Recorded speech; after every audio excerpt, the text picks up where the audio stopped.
I think it's a massive turmoil at the moment, and I think that new models are emerging that are actually giving me great hope. Licensing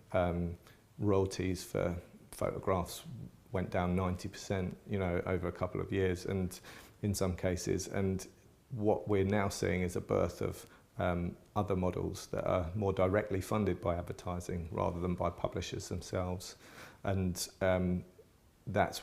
a big opportunity for journalists, content providers, producers and brands, because the power of the publishers is slightly diminishing and the amount of revenue coming from brands is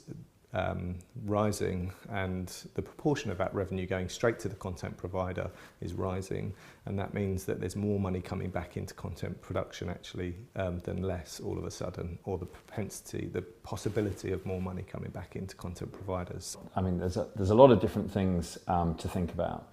The first thing is really trying to understand who the audience are that are interested in your content. And again, with traditional TV, actually didn't know that much about the audience, and you couldn't necessarily see what they were reacting to and what they weren't at any granularity. In the online world, we're just actually inundated with data, and part of the challenge is actually sifting through that and finding out what actually means something.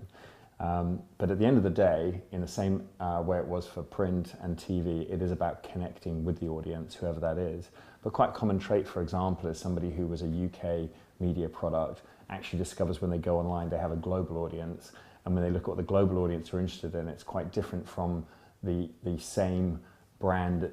would achieve in audience in a traditional medium.